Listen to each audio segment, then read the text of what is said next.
Morning everybody. समर्पण के online classes में आपका स्वागत है।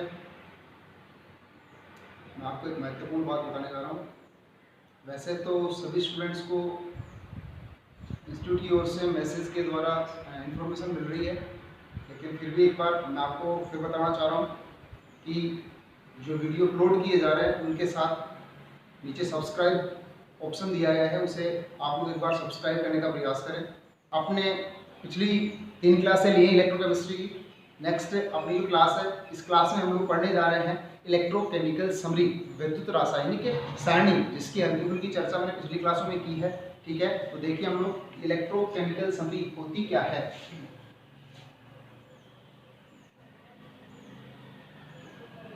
विद्युत रासायनिक सारणी, इसको कहा जा सकता है इलेक्ट्रोकेमिकल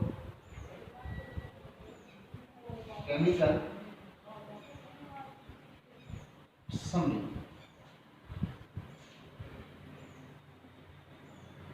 विद्युत रासायनिक सारणी जो है, इसका जो उपयोग है वो विभिन्न इलेक्ट्रोडों का जो विभव है, ठीक है, उसको देखने के लिए, समझने के लिए किया जा सकता है। या फिर हम लोग कह सकते हैं कि किसी भी इलेक्ट्रोड पर, चाहे से वो धातु हो चाहे से वो धातु हो, ठीक है, उस पर पाया जाने वाला या उत्पन्न होने वाला जो विभव वो फिक्स होता है एक तरह से।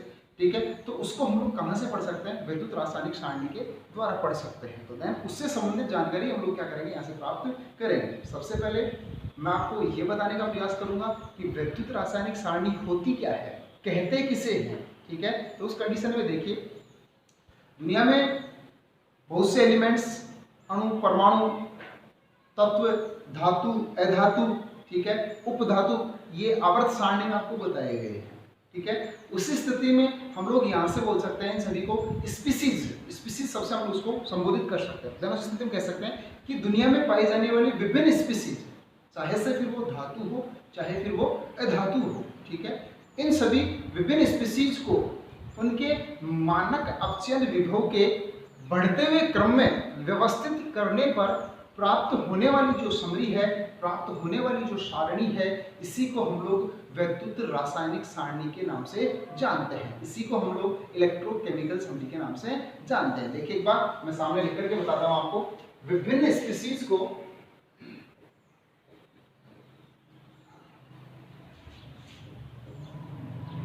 धातु भी हो सकती है व अधातु भी हो सकती है।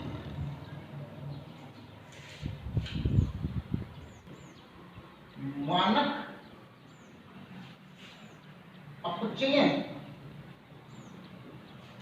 विभव के बढ़ते क्रम में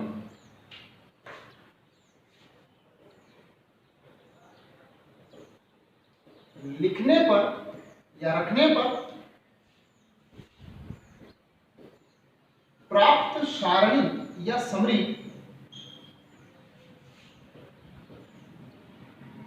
विद्युत रासायनिक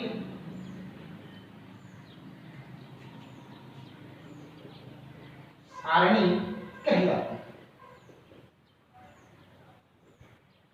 मानक अपचयन विभव की बात हमने पीछे की है कि किसी भी स्पीसीज का इलेक्ट्रोड के रूप में रख करके उसका जब अपचयन किया जाता है तो वहां पर विभव की उत्पत्ति होती है। ठीक है, और उस विभव को यदि हम लोग उसके असेंडिंग या डिसेंडिंग ऑर्डर में एक निश्चित क्रम में व्यवस्थित करके लिखते हैं तो वहां से एक समरी प्राप्त होती है, एक सारणी प्राप्त होती है। इसी को आप लोग किस नाम से जान सकते हैं? विद्युत रासायनिक सारणी के नाम से जानते हैं। इस बात क्या कि विद्युत रासायनिक सारणी है, उसका जो मानक अपचयन विभव है, उसमें लिखा गया, देखा गया, पढ़ा गया, मानक अपचयन जो विभव है वो कुछ स्पीसीज के लिए मैक्सिमम अमाउंट में मात्रा होने से और उसके मिनिमम होने से इस पे बहुत से प्रभाव या बहुत से परिवर्तन इसमें देखने के लिए हमें मिलते हैं, जो कि हमें एक आइडेंटिफिकेशन, एक पहचान में क्या किया जाता है, उपयोग किया जा सकता है। देखिए मैं बताना चाह रहा हूं आपको क्या कि जिस किसी भी स्पीसीज का SRP स्टैंडर्ड रिडक्शन पोटेंशियल मतलब मानक अपचयन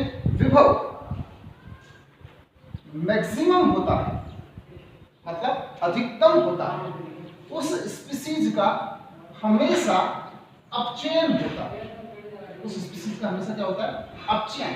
और वो एक कैथोडिक इलेक्ट्रोड के रूप में, एक कैथोडिक इलेक्ट्रोड मतलब कैथोड के रूप में क्या करता है? व्यवहार करता है। ठीक है। इसी स्थिति में यदि जिस किसी स्पीसीज का SRP मैक्सिमम न होकर के मिनिमम होता है, यानी उस स्थिति में वहां उसका ऑक्सीकरण होता है, वहां उसका ऑक्सीकरण होता है और वो स्पीसीज इलेक्ट्रोड के रूप में या इलेक्ट्रोड के स्थान पर एनोड के रूप में क्या करती है? व्यवहार करती है, एनोड की भांति कार्य करती है। तो एक बार बता रहा हूं क्या कि जब वैद्युत रासायनिक सारणी में लिखी गई विभिन्न स्पीसीज जो हैं जिनके लिए SRP की वैल्यूएशन मैक्सिमम होती है, वो हमेशा अपचयन के रूप में पार्टिसिपेट करती हैं, उनका अपचयन होता है और वो एक तरीके से किसकी भांति व्यवहार करती हैं? कैथोड की भांति व्यवहार करती हैं। ठीक है। इसी प्रकार से SRP का मान यदि मिनिमम होता है, कम होता है, तो देन वे ऑक्सीकरण या उन स्पीसीज का ऑक्सीकरण होता है और वो किसकी भांति व्यवहार करती है? एनोड की भांति व्यवहार करती है। देखने पर जब वैद्युत रासायनिक सामग्री को हम लोग पढ़ेंगे, ठीक है, तो भैया जिन स्पीसीज की SRP का मान मैक्सिमम होगा, उन स्पीसीज का जो SRP है वो आपको पॉजिटिव वे मतलब धनात्मक स्थिति में मिलेगा। उनके मानक अपचयन विभव की जो वैल्यूएशन है, ठीक है, वो आपको कैसे मिलेगी? धनात्मक मिलेगी। एंड देन जिन स्पीसीज का ऑक्सीकरण हो रहा होगा, या कह सकते हैं कि जिनके मानक अपचयन विभव का मान मिनिमम होगा, वो स्पीसीज आपको ऋणात्मक वैल्यूएशन के रूप में क्या मिलेगी? लिखी हुई मिलेगी। इसी प्रोसेस में फिर आगे बढ़ते हैं हम लोग। देखिए, हम बात करें इनकी क्रियाशीलता की, तो भैया कह सकते हैं हम लोग कि जिनकी SRP का मान मैक्सिमम होता है, जिनकी SRP का मान मैक्सिमम होता है, उन स्पीसीज की जो रिएक्टिविटी होती है वो कम होती है। इट मींस उनको कह सकते हो आप लोग लेस रिएक्टिव। वो स्पीसीज क्या होती है? कम क्रियाशील स्पीसीज होती है। और जिनकी SRP का मान मिनिमम होता है, जिनकी SRP का मान मिनिमम होता है, इट मींस हम लोग कह सकते हैं कि वे जो स्पीसीज होती हैं उनकी रिएक्टिविटी जो होती है वो क्या होती है? मोर। इट मींस वो क्या कहलाते हैं? मोर रिएक्टिव स्पीसीज कहलाते हैं। वो क्या होते हैं? अधिक क्रियाशील धातु, अधातु या उपधातु क्या हो सकते हैं? लिखे जा सकते हैं, बताए जा सकते हैं। इसी प्रोसेस में मैं आगे बढ़ने का प्रयास करूं, बताने का प्रयास करूं। बात आ रही है इसकी रिएक्टिविटी की, तो उस स्थिति में फिर मैं कहना चाह रहा हूं क्या कि विद्युत रासायनिक सारणी में लिखी गई धातु, अधातु या विभिन्न स्पीसीज जो हैं उनमें से कुछ जो है वो लेस रिएक्टिव होती हैं और कुछ जो है वो मोर रिएक्टिव होती हैं। ठीक है। तो इनकी रिएक्टिविटी को ध्यान में रखते हुए इनके लिए कुछ महत्वपूर्ण क्वेश्चन निकाले जा सकते हैं, पढ़े जा सकते हैं। क्यों? क्योंकि एक सीधा फैक्टर है, सीधी बात हमारे सामने लिखी गई है। लास्ट टाइम हमने पढ़ा है क्या कि मोर रिएक्टिव जो मेटल होता है, अधिक क्रियाशील जो धातु होता है या धातु होता है, या फिर कह सकते हैं कि अधिक क्रियाशील जो स्पीसीज होती है वो कम क्रियाशील स्पीसीज को क्या कर देता है? रिप्लेस कर देता है, सब्स्टिट्यूट कर देता है। मींस वहां से हटा करके, या कहने का मतलब कह सकते हैं कि वह उसका क्या कर देता है? अपचयन कर देता है। एंड देन उस स्थिति में वह उसका स्थान ग्रहण कर लेता है। इट मींस क्या कह सकते हैं हम लोग कि कोई भी अधिक क्रियाशील जो स्पीसीज है वो कम क्रियाशील स्पीसीज की गुणवत्ता को क्या कर सकता है? समाप्त कर सकता है। ठीक है। तो उसी स्थिति में, उसी क्रम में हम लोग आगे पढ़ेंगे। क्या कह सकते हैं कि more reactive metal, more reactive metal या more reactive species substitute less reactive species. कह सकते हैं क्या कि अधिक क्रियाशील जो स्पीसीज है या अधिक क्रियाशील धातु या अधातु है वो कम क्रियाशील धातु या अधातु को क्या कर देता है? सब्स्टिट्यूट कर देता है, उसको प्रतिस्थापित कर देता है, या फिर अपने शब्दों में बोल सकते हैं उसका क्या कर देता है? अपचयन कर देता है। ये क्या है? इस सारणी के कुछ महत्वपूर्ण गुण हैं। ठीक है। इनको हम लोगों को ध्यान रखना होगा। इसी प्रोसेस में हम आगे बढ़ेंगे और देखेंगे कि विद्युत रासायनिक जो सारणी है वो किस वे में होती है, किस प्रकार से लिखा जा सकता है, या फिर उससे संबंधित कुछ महत्वपूर्ण जो तथ्य हैं वो कौन कौन से होते हैं। आप एक बार इस जो इसका रूलिंग है या इससे संबंधित जो महत्वपूर्ण जानकारी है इसका स्क्रीनशॉट ले लीजिए, फिर हम लोग तैयार करते हैं विद्युत रासायनिक सारणी को। लिखिए एक बार, इसको देख लीजिए एक बार।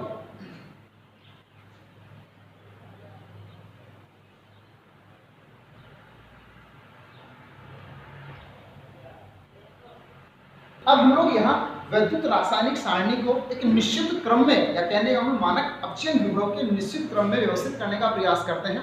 देखिए कुछ बुक्स में इनकी जो स्पीसीज हैं, धातु या अधातु हैं, उनमें इनकी संख्या 30 के समथिंग लिखी हुई मिलेगी आपको। कुछ बुक्स में 24 के समथिंग लिखी हुई मिलेगी, कुछ बुक्स में आपको 20 के समथिंग ये लिखी हुई मिलती है। तो अपने जो माध्यमिक शिक्षा बोर्ड या कहने का मतलब आरबीएससी की जो बुक है केमिस्ट्री की, उस बुक में आपको अप्रोक्सीमेटली 24 के समथिंग स्पीसीज की वैल्यूएशन क्या आपको लिखी हुई मिलेगी। तो उस सारणी को एवं 24 एलिमेंट्स को सभी विद्यार्थियों को याद रखना बहुत आवश्यक है। उसी के आधार पर हम लोग क्या कर सकते हैं, एक तरीके से मानक अपचयन विभव को नोटिस कर सकते हैं, देख सकते हैं, और इससे संबंधित जो क्वेश्चंस हैं उनको हम लोग क्या कर सकते हैं, सोल्व कर सकते हैं। तो उसी स्थिति में सबसे पहले हम लोग उसको एक तरीके से वैद्युत रासायनिक सारणी को यहाँ से बनाने का क्या करेंगे, प्रयास करेंगे। देखिए कैसे।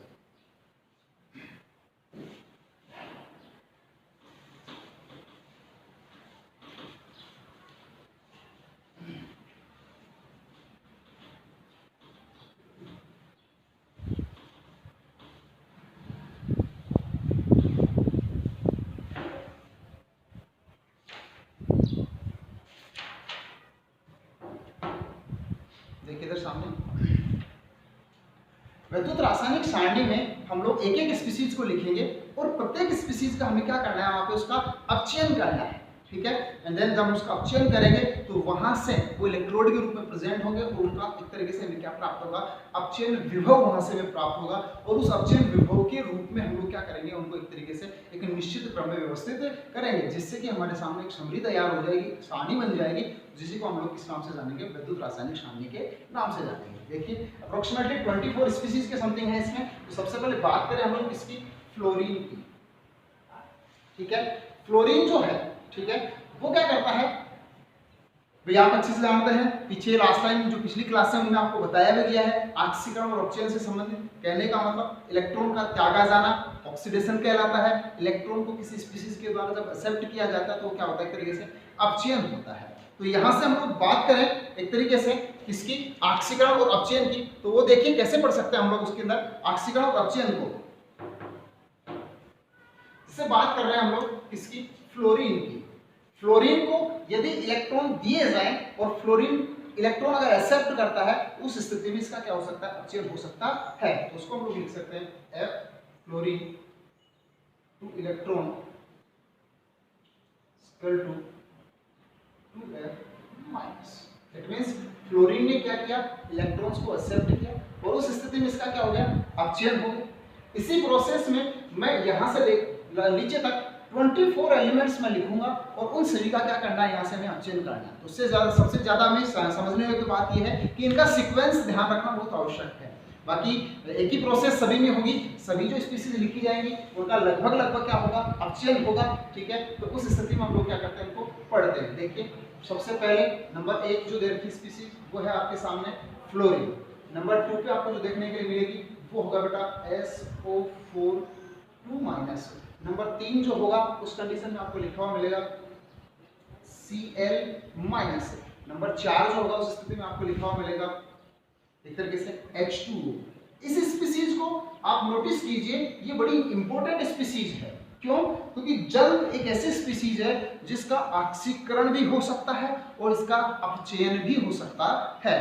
जब जैसे देखो फ्लोरीन का हमने अपचयन किया तो 2F N हमें आयंस हमें यहाँ से प्राप्त हो रहे हैं, लेकिन जब जल जो है इसका हम लोग ऑक्सीकरण और अपचयन करते हैं तो दोनों स्थितियों में हमें अलग अलग रिजल्ट्स मिलते हैं, अलग अलग परिणाम इसके प्राप्त होते हैं। देखिए ये इंपॉर्टेंट बात है, इसमें क्वेश्चन भी पूछा जा सकता है, एग्जाम के दृष्टिकोण से भी महत्वपूर्ण है। क्या कि वैद्युत रासायनिक सारणी में जब जल का अणु लिखा जाता है या स्पीसीज के रूप में इसका उपयोग किया जाता है, ठीक है, तो किस स्थिति में या किस इलेक्ट्रोड के रूप में जल का अणु हाइड्रोजन गैस रिलीज करता है और किस इलेक्ट्रोड के रूप में जल का अणु ऑक्सीजन गैस रिलीज करता है। तो दोनों बातें बड़ी महत्वपूर्ण हैं। जब जल के अणु का आप लोग ऑक्सीकरण करते हैं, ठीक है, उस स्थिति में हमेशा हाइड्रोजन गैस मुक्त होती है और जब जल के अणु का अपचयन किया जाता है तो वहां पर हमेशा ऑक्सीजन गैस क्या होती है, रिलीज होती है, मुक्त होती है। या फिर दोनों बातें आप लोग एक बार फिर पढ़ सकते हैं।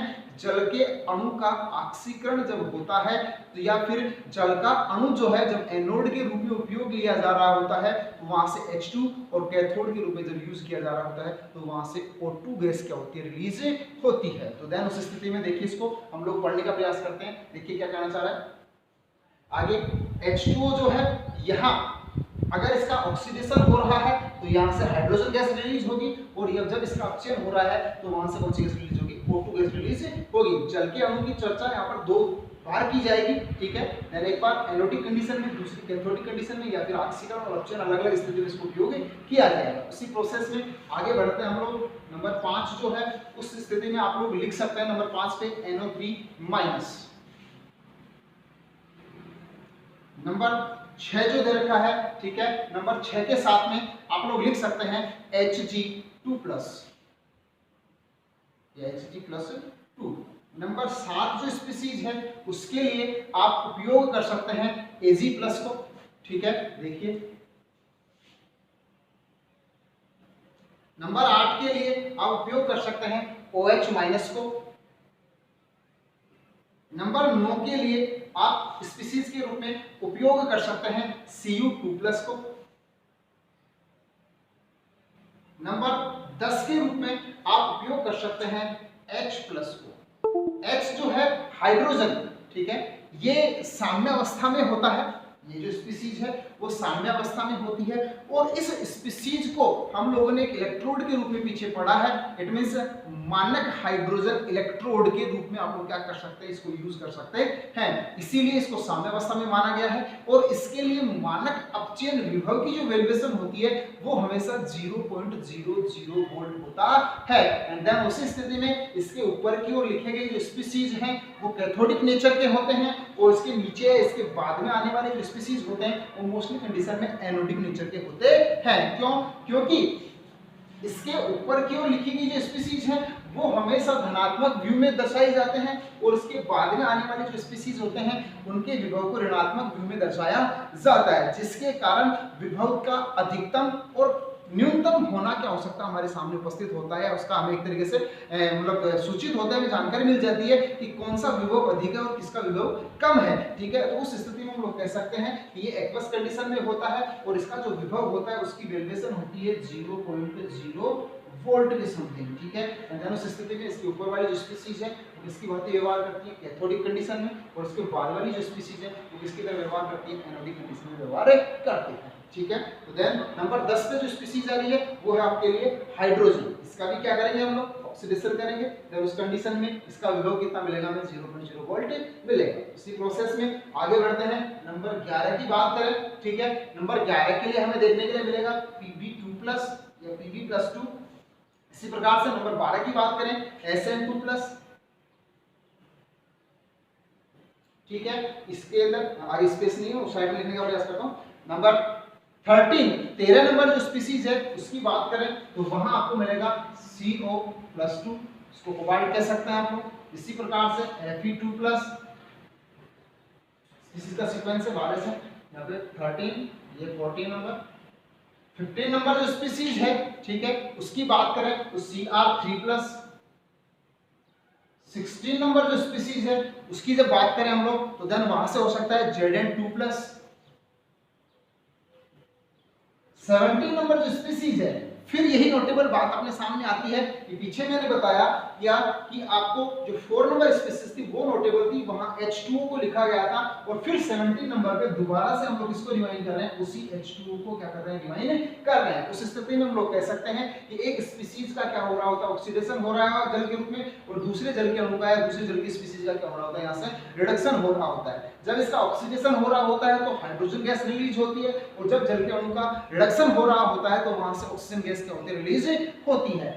ऑक्सीडेशन और रिडक्शन होने का मीन कैसे लगाया जा सकता है, पता कैसे किया जा सकता है? तो ध्यान, उस स्थिति में आप लोगों को मालूम है कि ऑक्सीकरण अंक में कमी होना या ऑक्सीकरण अंक में क्या होना, वृद्धि होना, ऑक्सीकरण को अपचयन को क्या करता है, दर्शाता है। और उसी फॉर्म में इस बात का मालूम किया जा सकता है, क्लियर किया जा सकता है, इसे पता लगाया जा सकता है क्या कि जल के अणु से जब H2 गैस रिलीज होती है तो वहां पे उसका ऑक्सीडेशन हो जाता है, मतलब ऑक्सीकरण अंक में वृद्धि हो जाती है। और देन उस स्थिति में जब H2O से क्या प्राप्त होता है, ऑक्सीजन गैस प्राप्त होती है, तो इसमें रिडक्शन हो जाता है, तो ऑक्सीकरण अंक में क्या हो जाती है, उसके में कमी हो जाती है। ऐसी स्थिति के द्वारा इसको क्या कह सकते हैं, ऐसे क्लियर किया जा सकता है। ध्यान, उसी प्रोसेस में नंबर जो 18 है, 18 नंबर पे जो स्पीशीज आती है वो हो सकती है Al+3। इसी प्रकार से 19 नंबर पे जो स्पीशीज आती है उसको आप लोग लिख सकते हैं Mg+2। इसी प्रकार से या इसी क्रम में नंबर 20 पे जो स्पीशीज आती है उसको आप लोग लिख सकते हैं Na+। इसी प्रकार से 21 नंबर पे जो स्पीशीज है उसको आप लोग लिख सकते हैं Ca2+, Ca+2, ठीक है। इसी प्रकार से आगे बढ़े हम लोग, तो एक तरीके से 22 नंबर पे हम लोग इसमें लिख सकते हैं पोटेशियम प्लस, और 23 नंबर पे हम लोग लिख सकते हैं इसमें लिथियम प्लस, ठीक है। इसी फॉर्म में हम लोग इसको कंप्लीटली देख सकते हैं, पढ़ सकते हैं। अप्रोक्सीमेटली 24 से 23 स्पीशीज यहाँ पे लिखी गई हैं 23 स्पीशीज, तो उनका आप लोगों को सीक्वेंस सभी को ध्यान होना चाहिए, ठीक है। क्रम से हमें इनके बारे में हमें क्या होनी चाहिए, जानकारी प्राप्त होनी चाहिए कि किस स्पीशीज की क्या स्थिति है, किसका अपचयन विभव अधिक है, किसका अपचयन विभव कम है। देखिए, इससे संबंधित जो महत्वपूर्ण बातें हैं वो मैं आपको बताने का प्रयास करता हूँ। वो कौन कौन सी बातें हो सकती हैं, या एक बार इसको फिर दोबारा एनालिसिस करते हैं हम लोग। यहाँ से देख लीजिए क्या कहना चाह रहा है ये। मैंने बताया इलेक्ट्रोकेमिकल समरी विभिन्न स्पीशीज को उनके मानक अपचयन विभव के रूप में बढ़ते हुए क्रम में या एक तरीके से घटते हुए क्रम में रखने पर एक सारणी हमें प्राप्त होती है, समरी हमें मिलती है, उसी को हम लोग इलेक्ट्रोकेमिकल समरी के रूप में जानते हैं। इससे संबंधित कुछ नियमावली या कुछ महत्वपूर्ण तथ्य मैंने पीछे आपको बताए हैं, जो कि आपने स्क्रीनशॉट के माध्यम से देखे, अपने पास रखे ही है उनको, ठीक है, वो सेव किया मोबाइल में। उसी प्रकार से उनका सीक्वेंस जो है, मैंने पहले भी कहा था, ये सीक्वेंस या ये जो क्रम है वो आप सभी को क्या होना चाहिए, याद होना चाहिए, ठीक है। उस सीक्वेंस को आपको क्या करना होगा, यहाँ से ध्यान रखना होगा, उनको एक तरीके से अच्छे से अपने दिमाग में क्या होना चाहिए, उपस्थित होना चाहिए, उनके बारे में जानकारी हमें क्या होनी चाहिए, यहाँ से होनी चाहिए। एक चीज और, कई बच्चे सोच रहे होंगे कि सर आपने 23 की जगह 24 बताए थे, अभी यहाँ पे 23 क्यों आ रहे हैं? क्योंकि बेटा इसके अंदर जो दे रखा है क्या, आयरन जो है, ठीक है, वो यहाँ पर भी उपस्थित होता है, और उस स्थिति में क्या इधर की तरफ भी क्या होता है, वो उपस्थित होता है। तो दोनों कंडीशंस में वो मौजूद होने के कारण या उपस्थित होने के कारण इसको अलग अलग लिखा जा सकता है। तो उस स्थिति में यहाँ आपको मैंने 23 एलिमेंट्स या 23 स्पीशीज के बारे में ही मैंने क्या क्या यहाँ पे बताया, बाकी इसमें कोई मेजर इफेक्ट नहीं है। यहाँ पे आप लोगों को क्या करना है, इसको एनालिसिस करना है, सीक्वेंस का ध्यान रखना है, बाकी इसमें कोई खास बात नहीं है।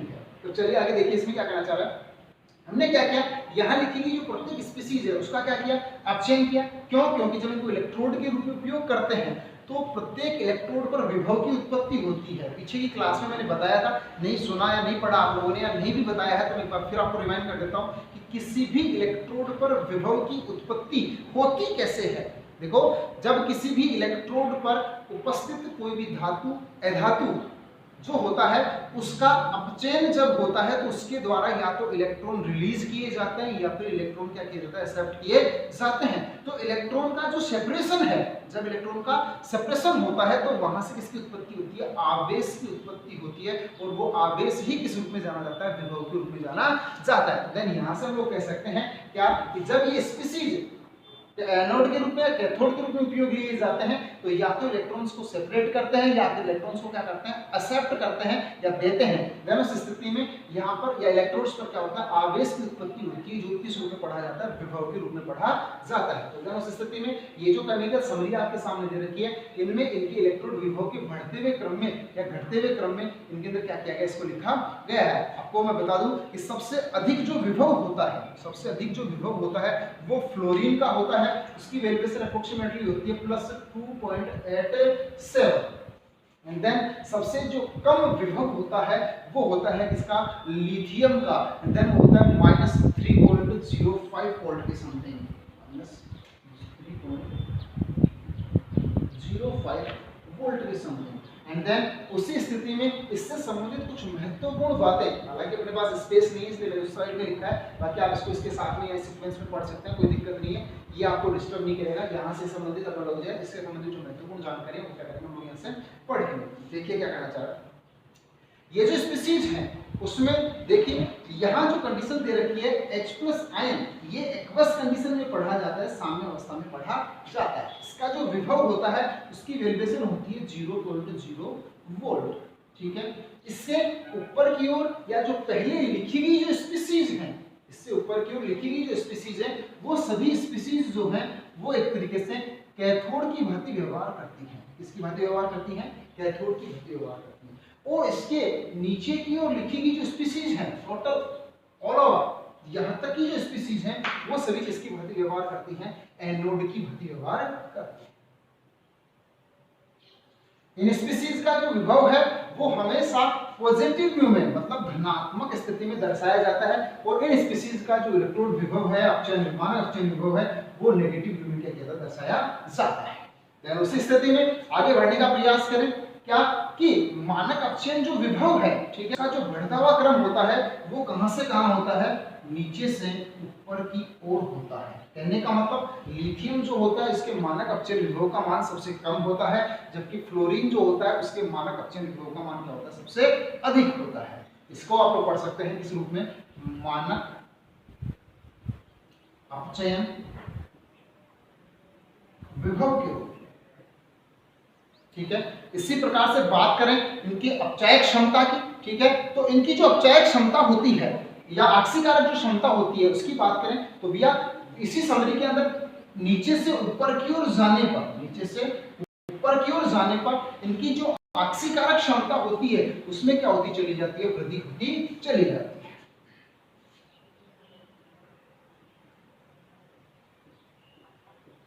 आक्सीकारक क्षमता, ठीक है। बात कर रहे हैं इनकी अपचय क्षमता की, देन उस कंडीशन में अपचय क्षमता इसके जस्ट रिवर्स होती है। अप टू डाउन जाने पर, ऊपर से नीचे की ओर जाने पर अपचय जो क्षमता है उसके मान में क्या होती है? कमी होती चली जाती है। और इसी प्रकार से इसकी जो क्रियाशीलता है उसके वे को देखते हैं तो ऊपर से नीचे जाने पर इनकी क्रियाशीलता के मान में क्या होती चली जाती है? वृद्धि होती चली जाती है।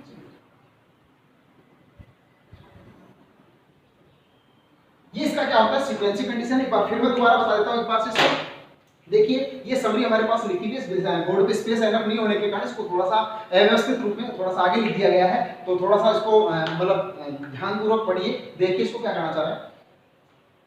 इलेक्ट्रोकेमिकल समरी में हम लोग देखते हैं क्या कि इस समरी को जब नीचे से 23 से एक सीक्वेंस में 1 तक नीचे से ऊपर की ओर पढ़ा जाता है, उस स्थिति में देखते हैं कि मानक अपचयन विभव का मान लिथियम से लेकर के फ्लोरीन तक क्या होता चला जाता है? बढ़ता चला जाता है। मतलब एक तरीके से असेंडिंग ऑर्डर में उसको पढ़ा जाता है क्या कि लिथियम का मानक अपचयन विभव जो होता है वो सबसे कम होता है, और जो फ्लोरीन है उसका मानक अपचयन विभव क्या होता है? सर्वाधिक होता है, जो कि मैंने आपके सामने लिखा है। इसका माइनस 3.05 वोल्ट होता है, जबकि फ्लोरीन का होता है 2.87 वोल्ट। बाकी अन्य सभी स्पीसीज का भी इलेक्ट्रोड विभव आराम से हम लोग पढ़ सकते हैं। आरबीएससी की जो बुक दे रखी है उसमें अपनी सारणी को कंप्लीटली बना रखा है। इसमें सीक्वेंस का थोड़ा मिस्टेक हो सकता है, उस कंडीशन मैंने आपको नहीं बताया। वहां से आप लोग क्या कर सकते हैं? कुछ समरी को आसानी से पढ़ सकते हैं, देख सकते हैं, कोई दिक्कत नहीं है, उसमें कोई समस्या नहीं होगी आप लोगों को। बाकी देखिए अपचयन विभव जो है नीचे से ऊपर की ओर जाने पर क्या होता चला जाता है? बढ़ता चला जाता है। इसी प्रोसेस में क्या कि मानक अपचयन विभव बढ़ा। आक्सीकारक क्षमता की बात करें, आप लोग जानते हैं कि जिसका अपचयन होता है वो एक प्रकार से आक्सीकारक की भांति व्यवहार करता है, और जिसका आक्सीकरण होता है वो एक प्रकार से किसकी भांति व्यवहार करता है? अपचय की भांति व्यवहार करता है। तो बात करें ये इन स्पीसीज का क्या हो रहा है? अपचयन, तो ये तरीके से किसकी अपचय क्षमता है, आक्सीकारक क्षमता के रूप में इसको डिनोट किया जाएगा। तो बात करें आक्सीकारक क्षमता की, तो वही जिस क्रम में मानक अपचयन विभव नीचे से ऊपर की ओर जाने पर बढ़ता है, उसी प्रकार से आक्सीकारक क्षमता भी जो है इस समरी में नीचे से ऊपर की ओर क्या होती चली जाती है? बढ़ती हुई चली जाती है, इंक्रीज होती चली जाती है, या फिर वो उसका क्या होता है? असेंडिंग ऑर्डर होता है। इसी प्रकार से बात करें इसकी अपचय क्षमता की, अपचय क्षमता जो है वो आक्सीकारक क्षमता के जस्ट क्या होता है? विपरीत होता है, इनवर्स कंडीशन में होता है। देन उस कंडीशन में पढ़ते हैं कि अपचय क्षमता जो है ऊपर से नीचे की ओर जाने पर क्या होता है? बढ़ता है। अर्थात फ्लोरीन जो होता है उसकी अपचय क्षमता का मान क्या होता है? सबसे कम, और लिथियम जो होता है उसकी अपचय क्षमता का मान क्या होता है? सर्वाधिक होता है। बात करते हैं इनकी क्रियाशीलता की, तो इन सभी स्पीसीज में कौन सी मेटल या कौन सा धातु या कौन सा धातु सबसे अधिक क्रियाशील है? कौन सा धातु या धातु सबसे कम क्रियाशील है, इस सभी के बारे में हम लोग यहाँ से बता सकते हैं, लिख सकते हैं, देख सकते हैं, पढ़ सकते हैं। क्या कि क्रियाशीलता जो है वो भी ऊपर से नीचे की ओर जाने पर क्या होती है, अधिक होती है, बढ़ती है। इट मींस कह सकते हैं कि लिथियम जो है दुनिया का सबसे अधिक या सर्वाधिक क्रियाशील मेटल होता है, या उसकी क्रियाशीलता जो है सर्वाधिक होती है। तो इस स्थिति में कह सकते हैं कि लिथियम सबसे अधिक क्रियाशील होता है, जबकि फ्लोरीन जो होता है यहाँ से सबसे कम क्रियाशील स्पीशीज होता है। इसको पढ़ने के बाद सबसे महत्वपूर्ण बात यह है कि इससे संबंधित जो क्वेश्चंस होते हैं वो कैसे पूछे जा सकते हैं, एग्जाम से संबंधित जो क्वेश्चन है वो कैसे आते हैं, तो इस सभी के लिए हम लोग जानकारी प्राप्त करेंगे अपने नेक्स्ट क्लास में। ठीक है, थैंक्स बहुत बहुत।